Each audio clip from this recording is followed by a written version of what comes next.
আমরা এই বিশেষ সময়ে আমরা কেনেল কফ ডিজিজটা নিয়ে কেন আলোচনা করছি তার একটাই কারণ এখন কুকুর বা এই ধরনের প্রাণী মানে যারা আমরা পেট হিসেবে রাখছি তাদের যে দৈনন্দিন জীবনে এদের ব্যবহার, এদের উপস্থিতি ইত্যাদি প্রচুর পরিমাণে আগের থেকে কিন্তু অনেকটা বেড়ে গেছে। তো সেখানে মানে এই অবস্থা দাঁড়িয়ে থেকে আমাদের কিন্তু ওদের ওপর বিশেষ যত্ন নেওয়া প্রয়োজন হয়ে পড়েছে। আগে কিন্তু এই জিনিসটা ছিল না, আগে বলতে আজ থেকে 5-10 বছর আগে। বাট এখন যে সিচুয়েশন সেখানে কিন্তু যে কোনো ইনফেকশিয়াস বা কন্টাজিয়াস ডিজিজ একটা কুকুর থেকে আর একটা কুকুরে খুব সহজেই ছড়িয়ে পড়তে পারে। তার কারণ আমরাই মাধ্যম হিসেবে কাজ করব। সুতরাং যদি এমন সিচুয়েশন কখনো তৈরি হয় যেখানে আমরা মাধ্যম হিসেবে কাজ করতে পারি, সেখানে কিন্তু অবভিয়াসলি প্রিভেনশনের দরকার। যদি ভাইরাল কোনো ইনফেকশন হয় অবভিয়াসলি তার কোনো ডাইরেক্ট বা কারেক্ট কোনো ওয়ে আউট থাকে না ট্রিটমেন্টের, সেটা অলরেডি সিমটোমেটিক ট্রিটমেন্ট অথবা প্রিভেনশন করতে হবে, যেটা প্রিভেন্টেবল ভ্যাকসিনেশনের মাধ্যমে সেটা করতে হতে পারে। তো কেনেল কফ হলো এমন একটা ডিজিজ যেটা পুরো রেসপিরেটরি ট্র্যাক্টটাকে ইনফ্লেম করে দিতে পারে এবং ওটাকে পুরো অচলও করে দিতে পারে। এবং শুধু তাই নয়, মাইল্ড কেস যদি হয় সেখানে হয়তো দেখা গেল কিছু হচ্ছেই না, কিন্তু যদি সিভিয়ার হয় তাহলে লাইফ থ্রেটেনিং নিউমোনিয়াও হতে পারে। এবার আমি একটু গল্প করে নিচ্ছি আপনাদের বোঝার সুবিধার্থে ঠিক কেন এত গুরুত্ব কেনেল কফের। তার কারণ একটাই বললাম, এখন বিভিন্ন ডগ শোজ অ্যান্ড বিভিন্ন কমন পার্কস যেখানে বিভিন্ন মানুষজন তাদের পেট প্রিয় পোষ্যদেরকে কিন্তু ওরকম একটা জায়গায় নিয়ে যাচ্ছে খেলার জন্য, সময় কাটানোর জন্য। এবার সেখানে যদি কোনোভাবে কোনো আনভ্যাকসিনেটেড কোনো পেটস চলে আসে, তারাই মানে সেই একটা আনভ্যাকসিনেটেড প্রাণী কিন্তু যথেষ্ট গোটা ক্রাউডকে ইনফেক্ট করার জন্য। আর মাথায় রাখতে হবে যে কোনো ধরনের ভ্যাকসিনস, স্পেশালি ফ্লু ভাইরাসের যেসব ভ্যাকসিনস হয় সেগুলো কিন্তু কোনো ডিজিজকে প্রিভেন্ট করতে পারে না বা কোনো ইলনেসকে প্রিভেন্ট করতে পারে না। এটা কি করে মানে সিভিয়ারিটিটাকে কমাতে পারে, বা ইনফেকশন যদি সেই ভ্যাকসিনেটেড প্রাণীটা হয় সেখানে তার মানে ওই মর্টালিটি রেটটা কিন্তু খুব খুব কম থাকে, মানে মরে যাবে না আর কি। ইনফ্যাক্ট তার মধ্যে ইমিউনিটি থাকবে এবং সে কিন্তু ফাইট করতে পারবে এবং সেখান থেকে ও ফিরে আসতে পারবে। এই জন্য কিন্তু ভ্যাকসিনেশন দেওয়া হয় আর কি। হ্যাঁ, নমস্কার, আমি ডক্টর রমেশ মণ্ডল। কফ ঠিক কী ধরনের ডিজিজ? এটা কিছুই না, একটা কন্টাজিয়াস রেসপিরেটরি ডিজিজেস। কাদের হয়? স্পেশালি ডগসদের হয়। যত ব্রিড আছে তাদের সবারই হয়, তবে ব্রাকিও সেফালিক ব্রিড যেগুলো আছে তাদের টেন্ডেন্সিসগুলো বেশি থাকে আর কি, মানে প্রোন থাকে। ট্রাকিয়া সবসময় ইনফ্লেম থাকে, কখনো কোল্ড বা কম্প্রেসড এয়ার যদি ন্যাজাল এয়ারওয়েজ দিয়ে যায় এমনিতেই ওরা অসুস্থ হয়ে যায়, ব্রঙ্কিওলসগুলো ইনফ্লেমড হয় এবং সবসময় স্নিজিং বা কফিং বা মিউকাস বেরোচ্ছে বা এরকম জাতীয় কোনো সমস্যা বা অ্যালার্জিক রিয়াকশান অলওয়েজ। তো এই জাতীয় স্পেসিফিক ব্রিডসদের হয়, তাছাড়া নর্মাল ব্রিডসদেরও হতে পারে। তো এই সময়ে স্পেশালি আমরা কেনেল কফ নিয়ে কেন আলোচনা করছি তার কারণ একটাই, তা এখন যারা আমরা কুকুর বাড়িতে রাখছি বা পেট হিসেবে বিভিন্ন ডগ শোতে অংশগ্রহণ করছি, বা আমার পেট অংশগ্রহণ করছে না বাট আমি এরকম ডগ শোতে প্রায় যাচ্ছি, বিভিন্ন ধরনের ভাইরাস এবং ব্যাকটেরিয়া অ্যাকচুয়ালি দায়ী এই কেনেল কফ যে ডিজিজটা তার জন্য। তবে specially canine adeno virus, canine parainfluenza viruses এবং বিভিন্ন ব্যাকটেরিয়াল কালচার ইত্যাদি কিন্তু দায়ী থাকে। কেন থাকে তার কারণ এটা শুধুমাত্র ওই ভাইরাস বা ব্যাকটেরিয়া করছে না, মানে এটা অ্যারোসোলাইজড ব্যাকটেরিয়া বা ভাইরাস কিন্তু দায়ী থাকছে। যে কোনো ইনফেক্টেড ডগস থেকে যেটা থাকছে বা স্নিজ করছে বা কফিং মানে কফের সাথে যেটা বেরোচ্ছে যে মিউকাস বা অ্যারোসোলাইজ সলিউশন, সেই সিক্রেশন থেকে কিন্তু যে কোনো ক্রাউডকে ইনফেক্ট করতে পারছে। তো স্পেশালি তাহলে কি হবে, একটা সুস্থ কুকুর কিন্তু খুব ভালনারেবল। এই রোগ হলে কি কি সাইন অ্যান্ড সিমটমস আমরা দেখতে পাই, স্পেশালি যখন এই গলায় এই ট্রাকিয়াল এই জায়গাটায় যদি জেন্টাল প্রেস করা হয় তখন কিন্তু ভীষণ রকমের অ্যালার্জিক রিয়াকশন বা খুব একদম সাথে সাথে কফিং শুরু হয়ে গেল, কাশি শুরু হয়ে গেল, সেটা 5-7 মিনিট ধরে কন্টিনিউয়াস হচ্ছে এবং কোনো সিক্রেশন মুখ দিয়ে বেরোচ্ছে, মানে জেন্টাল প্রেশার অন ট্রাকিয়া যদি দেওয়া হয় তাহলে কিন্তু একটা সিভিয়ার ইলনেস ইমিডিয়েটলি শুরু হয়ে গেল। তার কারণ একটাই কি কথা, ট্রাকিয়া বা ওই যে ব্রঙ্কিওলস যেগুলো থাকে সেটা পুরোটাই ইনফ্লেম থাকে এই ধরনের রোগে।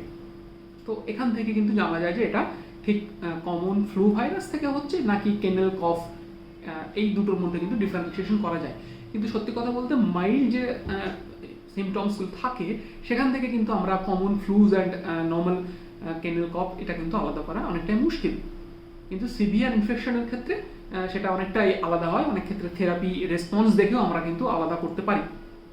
তো এমন একটা ইনফেকশন যেটা ব্যাকটেরিয়া, ভাইরাস ইত্যাদি মাইক্রোপ্লাজমা যত মাইক্রো অর্গানিজম আছে মাল্টিপল মাইক্রো অর্গানিজম থেকে কিন্তু এটা হতে পারে। তাই জন্য আমাদের কিন্তু সাবধানে থাকাটাই শ্রেয়। সিমটম আছে, যেমন ধরুন আপনার কুকুর দিনের বেলা কাশি হচ্ছে, সন্ধ্যাবেলায় কাশি হচ্ছে, কিন্তু স্পেশালি যেটা নাইট কফিং, মানে দীর্ঘক্ষণ ধরে সারা রাত কেসে যাচ্ছে এবং সেখানে অত ঘুমোতেও পারছে না, বাড়ির কাউকে ঘুমোতে দিচ্ছে না, এগুলো হলো স্পেশাল বা স্যালিয়েন্ট ফিচার্স এই কেনেল কফের।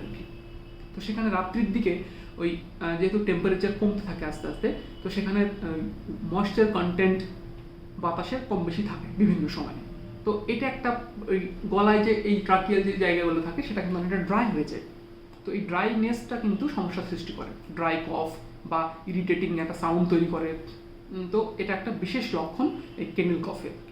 তাছাড়া লেথার্জিক রিয়াকশনস, একটু নড়াচড়া করতে পারছে না, হোয়াইট ফোম বেরোচ্ছে এবং কন্টিনিউয়াস মানে ইরেজিস্টেবল কফিং শুরু হয়ে গেছে, যেটা কোনোভাবেই কমানো যাচ্ছে না। সিভিয়ার ইলনেস বা সিভিয়ার ইনফেকশন যদি কেনেল কফ থেকে হয় তাহলে কি কি হতে পারে? প্রথম যেটা হবে ফিভার, হাই ফিভার হতে পারে, প্রচণ্ড লেথার্জিক হতে পারে, তাছাড়া ওর পুরো লাং কনজেস্টেড হতে পারে এবং ও পুরোপুরি খাওয়া দাওয়া বন্ধ করে দিতে পারে এবং নিরবচ্ছিন্নভাবে কেসেই চলে যেতে পারে ইত্যাদি এতগুলো জিনিসপত্র কিন্তু হতে পারে। এবং তার সাথে সাথে লেবার ব্রিদিং হতে পারে বা অ্যাসফিক্সিয়াও হতে পারে। এতদূর পর্যন্ত কিন্তু কেনেল কফ যে ডিজিজটা এতদূর পর্যন্ত কিন্তু যেতে পারে। কমন পার্ক ছাড়া, মানে আমরা আলোচনা করলাম যে কমন পার্কস, খেলাধুলোর জায়গা বা animal shelters, animal clinics, grooming centers বা কোনো ডগ শোজ, এরকম যেসব জায়গায় একসাথে অনেকগুলো বিভিন্ন জায়গা, বিভিন্ন হ্যাবিট্যাট কুকুর একসাথে সংঘবদ্ধ হচ্ছে বিভিন্ন নির্দিষ্ট কারণে আর কি, সেখানে সেই সব জায়গাগুলো কিন্তু খুব সাসেপ্টেবল জায়গা। সেই সব ডগসরাও সাসেপ্টেবল এবং সেই সব প্লেসরাও কিন্তু সাসেপ্টেবল। সেই জন্য আনভ্যাকসিনেটেড কোনো প্রাণী যদি ওখানে থাকে সেখান থেকে কিন্তু সাবধানে থাকাটাই শ্রেয়। এবং এই জায়গাগুলো থেকে আমরা কিন্তু একমাত্র ভ্যাকসিনেশন থেকেই কিন্তু মুক্তি পেতে পারি। এবার সবসময় যে আমি একটা জায়গায় থাকি সেখানে সমস্ত কুকুর ভ্যাকসিনেশন বা ভ্যাকসিনেটেড থাকবে তার আইডিয়া কিন্তু একজন সাধারণ মানুষের পক্ষে থাকা স্বাভাবিক ব্যাপার। এই জন্য এরকম জায়গায় যদি আমার ঘন ঘন যাতায়াত থাকে, ডগ শোজ বা পার্কস ইত্যাদি জায়গায়, তাহলে আমার কুকুরের নর্মাল ভ্যাকসিনেশনের সাথে DH, PPIL, anti rabies, canine corona, puppy DP এগুলোর সাথে সাথে কেনেল কফ যে ভ্যাকসিনটা সেটাও কিন্তু জরুরি হয়ে পড়েছে। 2023 সালের আজকে আমি এপ্রিল মাসে ভিডিওটা রেকর্ড করছি, এখন কিন্তু এই ভ্যাকসিনটার গুরুত্ব এসে পৌঁছেছে। তার মানে কি আমরা এখন পেশেন্টদেরকে বলছি, আপনাদেরকে বলছি, সবাইকে যারা আমার এই ভিডিওটা শুনছেন তাদেরকে বলছি, যারা যদি দেখেন যে মানে এই ভ্যাকসিনটা necessity, obviously it's a personal choice, but যদি দেখেন যে আপনার কুকুর ঘন ঘন কোনো ডগ শোতে যাচ্ছে বা কমন পার্কসে যাচ্ছে যেখানে unvaccinated storage and unvaccinated pets থাকতে পারে, মানে যেটা সম্ভাবনাটা বাড়িয়ে দিতে পারে, সেই সব জায়গায় যদি প্রিভ্যালেন্সগুলো দেখা যায় তাহলে ভ্যাকসিনেশন থেকে বেনিফিট পাবেন আপনি এবং ভ্যাকসিনেশন নেওয়াই উচিত। সেখানে দু রকম ভ্যাকসিনেশন পাওয়া যায়, সেটা আমি এই আলোচনার শেষে করব। ধরুন কোনো ডগ তার টয়স অ্যান্ড ক্লথস, তারপরে যেগুলো ওই ফুডিং অ্যান্ড ওয়াটারিং যেগুলো ও খায়, যে পাত্রে খাবার খাচ্ছে বা যেখানে জল খাচ্ছে, এই জায়গাগুলো কিন্তু একটা ক্যারিয়ার হিসেবে কাজ করে। তো সেই জায়গাগুলো আমাদেরকে কিন্তু মাথায় রাখতে হবে। কিছু জায়গা যেখানে poor air flow, warm and moist air থাকতে, যেমন স্যাঁতস্যাঁতে জায়গা বা খুব নোংরা আনহাইজেনিক জায়গা, সেগুলো কিন্তু খুব দূরে রাখা উচিত। সেরকম দেখুন বিভিন্ন জেনারেলি মাইল্ড ইনফেকশনের ক্ষেত্রে সেরকম আলাদা কোনোভাবে বা আলাদা স্পেশালিটি ডায়াগনোসিসে সেরকম প্রয়োজন পড়ে না। ব্লাড কাউন্টের প্রয়োজন হয়, চেস্ট রেডিওগ্রাফসের প্রয়োজন হয়, তাছাড়া ভাইরাল কালচার প্রয়োজন হয়, পিসিআর করতে হতে পারে, প্লাস নিউমোনিয়া হয়েছে কিনা তার জন্য লাংয়ের এক্সরে করা হতে পারে, তো ইত্যাদি কিন্তু করতে হতে পারে। সাধারণত কমপ্লিট ব্লাড কাউন্টে ইনক্রিজড ডব্লিউবিসি থাকে, তো এটা থেকেও কিন্তু আমরা জানতে পারি, বা ইউসিনোফিল থেকেও আমরা কিন্তু জানতে পারি। পিসিআর করার জন্য সাধারণত নেজাল বা অরোফ্যারেঞ্জিয়াল সাইট থেকে ওখান থেকে সব নেওয়া হয়। নর্মাল যেটা কোভিড আমাদের হিউম্যানে কোভিড যে টেস্ট করা হয় যেভাবে করা হয় ঠিক একই রকমভাবে পিসিআর করা হয়। তো একই টেস্ট, একই রকম ভাইরাল যে ইনফেকশনসগুলো দেখা হয় একইভাবে টেস্ট করা হয়। তো এগুলো সবসময় সিভিয়ার কেসেসই দরকার হয়, মাইল্ড কেসেস ক্ষেত্রে সেরকম আলাদা টুলস প্রয়োজন হয় না। অনেকেই প্রশ্ন করছেন যে কোন কুকুর, এমন কিছু আছে যে এই শ্রেণীর কুকুররা বেশি ইনফেকশন সম্ভাবনা থাকতে পারছে বা এদের বেশি হবে এরকম কিছু। বাট দেখুন, এরকমভাবে কিচ্ছু বলা যাবে না এই রোগটার ক্ষেত্রে স্পেশালি। তবে ইমিউনিটি বা ইমিউন কম্প্রোমাইজ কোনো স্টেটে যদি কোনো প্রাণী থাকে, সেটা ওল্ডার অ্যানিমালস হতে পারে, তাছাড়া ম্যাল নিউট্রিশন থাকা অবস্থাতে কোনো স্ট্রিট অ্যানিমাল হতে পারে, অবভিয়াসলি ডগসের কথা আমি বলছি, ইত্যাদিরা কিন্তু একটু সাসেপ্টেবল। তাছাড়া নিউ বর্ন পাপিজ এগুলো কিন্তু অনেকটাই সাসেপ্টেবল, যেহেতু ওদের ইমিউনিটিটা এখনও ম্যাচিওর স্ট্যান্ডার্ড থাকেনি। কারণ ইমিউনিটির একটা অ্যান্টিবডিজ এবং এগুলো কিন্তু একটা ওদের এজ থাকে বিভিন্ন, অতদিন পর্যন্ত ওরা বেঁচে থাকতে পারে এবং অতদিন পর্যন্ত প্রোটেকশন দিতে পারে। এই জন্য ম্যাচিউরিটি তখনও কিন্তু আসে না, সেই জন্য ইমিউনিটিটা কিন্তু কম্প্রোমাইজ স্টেটে থাকে। তো এই জন্য ওল্ডার অ্যানিমালস, পাপিজ এবং প্রেগনেন্ট অ্যানিমালস এরা কিন্তু খুবই সাসেপ্টেবল। এরা কিন্তু সহজেই ইনফেকশন নিয়ে নিতে পারে শরীরে এবং এরা অটোমেটিক্যালি এরা ছড়াতেও পারে একই রকমভাবে। তো এরকম যদি কোনো প্রাণী থাকে তাহলে কিন্তু সাবধানে থাকতে হবে। ছাড়া ওই শ্রেণীর কুকুরদের হবে যাদের already pre existing respiratory diseases বা কোনো ইনফেকশনস আছে, লাইক যেমন ব্র্যাকিওসেফালিক ব্রিডস যেটা আছে, তাদের কিন্তু অটোমেটিক্যালি মানে ন্যাচারালি ওরা ওই জায়গাটার জন্য সাসেপ্টেবল। কারণ কোল্ড বা কম্প্রেসড এয়ার যদি নেজাল প্যাসেজ দিয়ে যাচ্ছে, তখনই কিন্তু ওদের ট্রাকিয়া বা ব্রঙ্কিওসগুলো ইনফ্লেক্ট হয়ে যাচ্ছে, তখন কিন্তু বডি রিয়াকশন দেখাচ্ছে। তো এরকম সিচুয়েশনে কিন্তু এদের সম্ভাবনাটা অনেকটাই বেশি থাকে। এই জন্য আমরা সবসময় বলি ব্র্যাকিওসেফালিক ব্রিডস থাকলে এসি চালাবেন, বাট এসির যে টেম্পারেচারটা থাকে সেটা কিন্তু কন্ট্রোল ওয়েতে থাকতে হবে এবং দেখে নিতে হবে যাতে আপনার এমন কোনো ঘর নয় যেটা পুয়ার এয়ার ফ্লো হচ্ছে বা খুব গরম, হ্যাঁ, ওয়েল ভেন্টিলেটেড নয় বা খুব স্যাঁতস্যাঁতে, এরকম জায়গাগুলো কিন্তু এদের পক্ষে খুবই খুবই খারাপ। যদি মাইল্ড কেসেসও কখনো হয়, সেটা কিন্তু সিভিয়ার লাইফ থ্রেটেনিং নিউমোনিয়াতে চলে যেতে পারে। আমরা আলোচনা করব ট্রিটমেন্ট নিয়ে। তো এরকম সিচুয়েশন যদি কখনো তৈরি হয়, তাহলে আমরা চিকিৎসা ব্যবস্থা মানে কীভাবে আমরা ওই ইনফেক্টেড বা অসুস্থ কুকুরকে হেল্প করতে পারবো। প্রথম যেটা করব, যদি সিভিয়ার ইনফেকশন হয় সেখানে প্রথম যেটা হবে হসপিটালাইজেশন হবে এবং প্রয়োজনীয় নিউট্রিশনাল এবং সাপোর্টিভ কেয়ার নেওয়া হবে। তার মধ্যে ইম্পর্টেন্ট হলো ফ্লুইড থেরাপিস এবং পসিবলি অক্সিজেন থেরাপিও প্রয়োজন হতে পারে এবং অ্যান্টিবায়োটিক্স। এতগুলো জিনিসপত্র কিন্তু আমাকে দেখতে হবে এবং অবভিয়াসলি ডগের স্পেশালাইজেশন, কোন ব্রিড, কোন তার লাইভলিহুড কি, তার অ্যাক্টিভিটি স্ট্যাটাস কি, এতগুলো জিনিসপত্র কিন্তু আমাদেরকে জেনে ওর চিকিৎসা ব্যবস্থা চালু করতে হবে। হ্যাঁ, চিকিৎসা অবভিয়াসলি আছে, বাট সেটা সিমটোমেটিক ট্রিটমেন্ট। তো এরকম হলে আমরা কিন্তু সহজেই বাঁচিয়ে নিয়ে আসতে পারি। কিন্তু যদি সিভিয়ার ইনফেকশন হয় বা লাং কনজেশন হয়, সেখানে কিন্তু সমস্যা হবে। এই জন্য আমরা বলছি যে যদি আপনার কুকুর এরকম জায়গায় ঘন ঘন যাতায়াত করছে, সেখানে বেটার আর অপেক্ষা না করে কেসিটা অ্যাটলিস্ট দিয়ে দিন এবং অবভিয়াসলি আপনার ডাক্তারবাবু আপনাকে গাইড করে দেবেন যে কোন সময়ে কেসি ভ্যাকসিনটা দেওয়া উচিত বা কীভাবে রিপিট ডোজেস করতে হবে, সেটাও আপনি প্রথমভাবে বলতে গেলে কেনেল কফ নিয়ে সেরকম ভয় পাওয়ার কোনো কারণ নেই। এটা খুব রেয়ার যে কোনো কেনেল কফ যে ডিজিজটা হচ্ছে তাতে থেকে মরে যাচ্ছে কোনো কুকুর বা কোনো মোড়ক লেগে মরে যাচ্ছে, এরকম খুব রেয়ার হয়, লাইক রেবিস। বাট রেবিসের যেমন হলেই 100% মর্টালিটি আপনারা সবাই জানেন, এখানেও তাই। যদি মানে সিভিয়ার ইনফেকশন হয়, তাহলে লাইফ থ্রেটেনিং কিন্তু একটা কন্ডিশন হতে পারে। এই জন্য সেটা যাতে না হয় তার ব্যবস্থা আমরা করবো। ন্যাচারাল কিছু রেমেডিজ আছে যেটা বাড়িতে বসেও করা যায়, অন্য ওষুধপত্র না দিয়েও। সেটা একমাত্র মাইল্ড কেসেসের ক্ষেত্রেই হয়।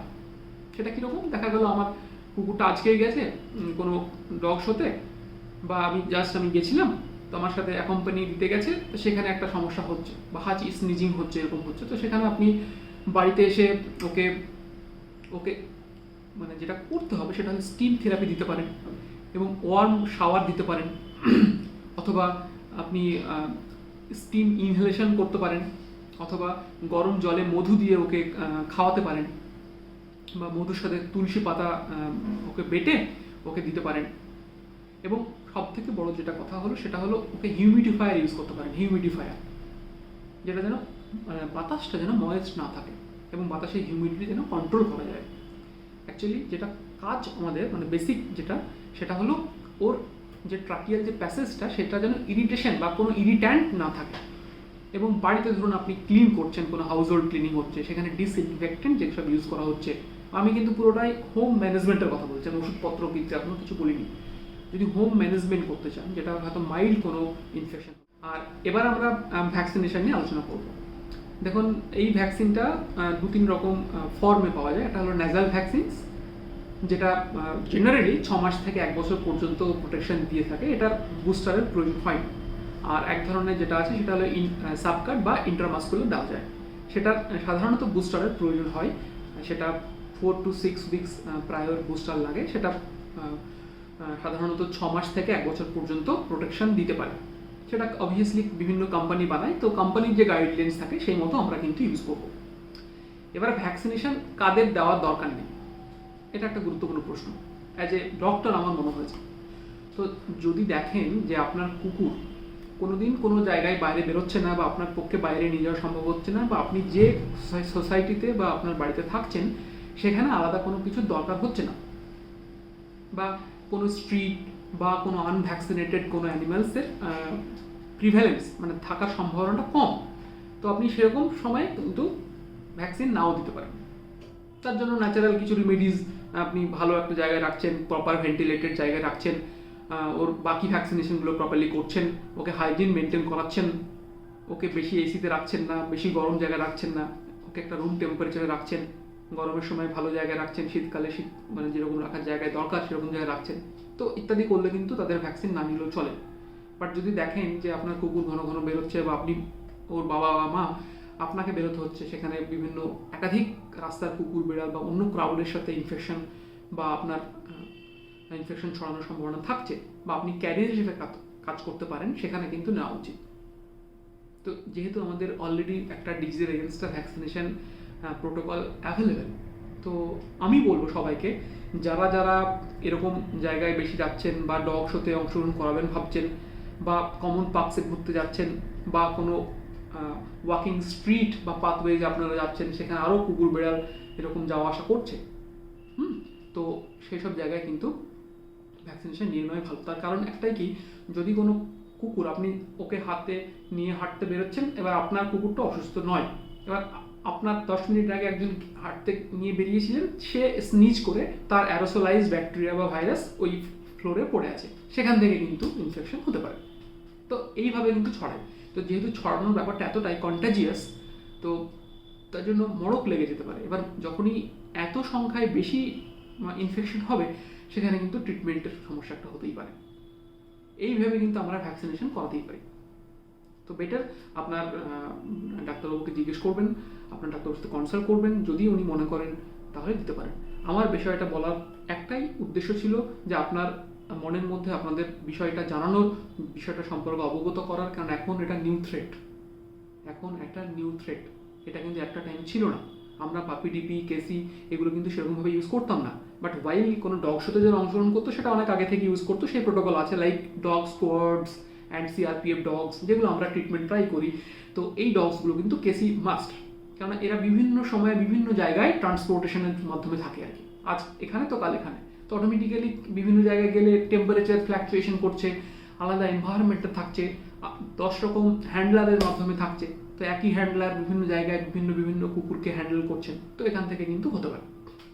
তো বেটার ভ্যাকসিনেশন কিন্তু দিয়ে নেওয়া। আর এই রোগটার নিয়ে ভয় পাওয়ার কিছু নেই, এটা মানে এই রোগ থেকে মৃত্যু খুব স্বাভাবিক বলা ভুল হবে আর কি, খুব অস্বাভাবিক বলতে ইনফেকশনটা কিন্তু আমরা কন্ট্রোল করতে পারছি বা মেনটেন করতে পারছি। আমি জানি ম্যাক্সিমাম যারা আমার এই ভিডিও দেখছেন, বা আমার ফেসবুক বা ইউটিউব চ্যানেলে যারা পরিবারের অংশ মানে শ্রোতা, আপনারা খুব ভালোভাবে মেনটেন করেন এবং আপনারা বিভিন্ন মাধ্যমে আমাকে জানান, সেটা আমি অত্যন্ত খুশি এবং গর্বিত আপনাদের মতন শ্রোতা পেয়ে, যাতে তাদের জন্য আমরা এরকম কিছু ভিডিওস তৈরি করতে পারি এবং প্রপার মেসেজটা আপনাদের মাধ্যমে আপনাদের পর্যন্ত পৌঁছতে পারি। আপনাদের মধ্যে অনেকে আছেন যারা বিভিন্ন মানুষকে কথাগুলো শেয়ার করেন বিভিন্ন জায়গায়, যাতে স্প্রেড হয়, কারণ অ্যাওয়ারনেস স্প্রেড ছাড়া আমরা এরকম জিনিসপত্র কিন্তু, আমি একটা ঘরে বসে কাচের ঘরে বসে আমি 2-3টে কথা বললাম, সেটা বিভিন্ন জায়গায় চলে যাবে, তারপরে একটা রিভলিউশন হবে, এটা কিন্তু সম্ভব হবে না। আমি কেন, কেউই পারেননি, আমিও পারবো না। বাট আমার উদ্দেশ্যটা খুব সিম্পল, আপনারা জানুন, আপনি জানুন, আপনার বন্ধুকে বলুন যেন বন্ধু আরেকজনকে বলে, কেন ওরা কথা বলতে পারে না, ওদের ভাষাটা আমাদের দায়িত্ব, ওদের কথা বলার দায়িত্বটা আমরা নেব। তো অ্যাজ এ ডক্টর হিসেবে আমার যতটুকু দায়িত্ব, আমি হয়তো ততটুকু পারি কিনা আমি জানি না, বাট ম্যাক্সিমামটা করার চেষ্টা করি। আশা করছি যারা আমার শ্রোতা তারাও চেষ্টা করবেন এইসব মেসেজগুলো সঠিক জায়গায় পৌঁছে দেওয়ার জন্য, যাতে অ্যাটলিস্ট যারা ইন্টারেস্টেড, যারা ভালোবাসে ওদেরকে বিজ্ঞানসম্মতভাবে বা ভালোবাসতে চান, তারা যেন সঠিক ইনফরমেশনটা পান, কারণ সঠিক ইনফরমেশন পাওয়ার অধিকার সবার। নমস্কার, সবাই সুস্থ থাকবেন, ভালো থাকবেন।